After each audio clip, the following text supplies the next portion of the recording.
Hello friends, అందరికీ నమస్కారం. నేను మీ వాణి రెడ్డి. ఈరోజు మన వీడియోలో బ్రెడ్ టోస్ట్. అప్పటికప్పుడు పిల్లలు ఏదైనా తినాలని అడిగితే కోడిగుడ్లతో ఇలా సింపుల్గా చేసి పెట్టొచ్చు. ప్రోటీన్ కూడా అందుతుంది. మరి కావాల్సిన పదార్థాలు, తయారీ విధానం ఆలస్యం లేకుండా ఇప్పుడు చూద్దాం. మీరు వీడియో స్కిప్ చేయకుండా చివరి వరకు చూడండి.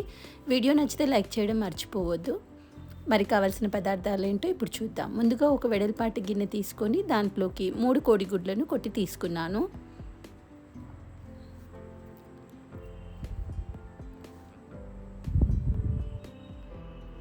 కొద్దిగా ఉప్పు వేసుకోవాలి.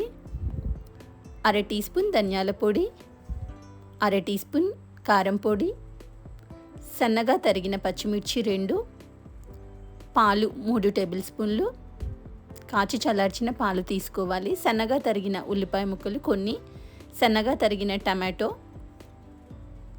సన్నగా తరిగిన కొత్తిమీర తరుగు 2 టేబుల్ స్పూన్స్ వేసుకొని మిశ్రమాన్ని పూర్తిగా వీడియోలో చూస్తున్న విధంగా ఎల్లో పూర్తిగా వైట్లో మిక్స్ అయ్యేటట్టు కలుపుకోవాలి.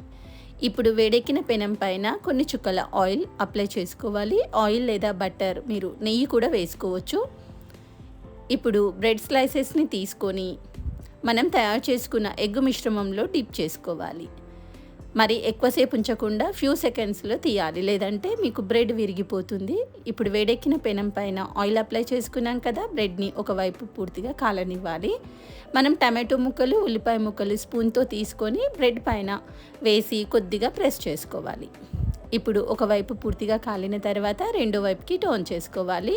మంటని మీడియం ఫ్లేమ్లో పెట్టుకొని కొన్ని చుక్కల ఆయిల్ అప్లై చేసుకోవాలి. ఇక్కడ మీరు బటర్ కూడా అప్లై చేసుకోవచ్చు, లేదా నెయ్యిని కూడా యూజ్ చేయవచ్చు. ఇప్పుడు మరోవైపు కూడా మీడియం టు లో ఫ్లేమ్లో పచ్చివాసన పోయేంత వరకు కాల్చుకోవాలి. మరీ మాడకుండా, పచ్చిగా లేకుండా చూసుకోవాలి. ఇప్పుడు మనం రెండు వైపులా కాల్చుకున్న బ్రెడ్ స్లైసెస్ని ఒక ప్లేట్లోకి తీసుకుందాం. ఇదే విధంగా మనం తయారు చేసుకున్న ఎగ్ మిశ్రమంలో బ్రెడ్ స్లైసెస్ని ముంచుకొని మీడియం హీట్లో పూర్తిగా ఒకవైపు కాలిన తర్వాత రెండో వైపుకి టర్న్ చేసుకుంటూ అన్ని బ్రెడ్ స్లైసెస్ని ఇదే విధంగా తయారు చేసుకోవాలి. ఇలా సింపుల్గా పిల్లలు ఏదైనా అడిగితే ఎగ్తో మీరు అప్పటికప్పుడు బ్రెడ్తో ఇలా చేసి పెట్టొచ్చు. హెల్తీగా కూడా ఉంటుంది. పిల్లలకి చాలా సింపుల్గా చేసి పెట్టే రెసిపీ, ఇంట్లో కూడా అందరికీ నచ్చుతుంది. మీరు ఇక్కడ బ్రెడ్ అనేది నేను ఇక్కడ వైట్ బ్రెడ్ తీసుకున్నాను, శాండ్విచ్ బ్రెడ్.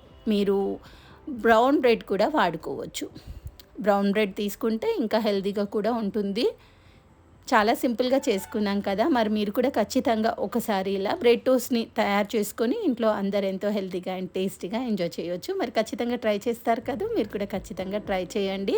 అప్పటికప్పుడు ఇన్స్టెంట్గా ఏదైనా చేయాలని అనుకున్నప్పుడు మీకు ఏమీ తోచలేదనుకోండి, ఇలా బ్రెడ్తో ఎగ్స్ ఉంటే చాలు. ఇంట్లో ఉండే పదార్థాలతోనే చాలా టేస్టీగా పిల్లలు బయట ఏవి కొనుక్కోకుండా హెల్తీగా చేసి పెట్టొచ్చు. మనం తయారు చేసుకున్న బ్రెడ్ టోస్ట్ అయితే అన్నీ రెడీగా అయిపోయినాయి. ఎంతో నోరూరించే బ్రెడ్ టోస్ట్ తినడానికి రెడీగా ఉంది. టమాటో కెచప్తో కలిపి తింటే సూపర్గా ఉంటాయి. వీడియో నచ్చితే లైక్ చేయండి, షేర్ చేయండి, ఛానల్ సబ్స్క్రైబ్ చేయండి.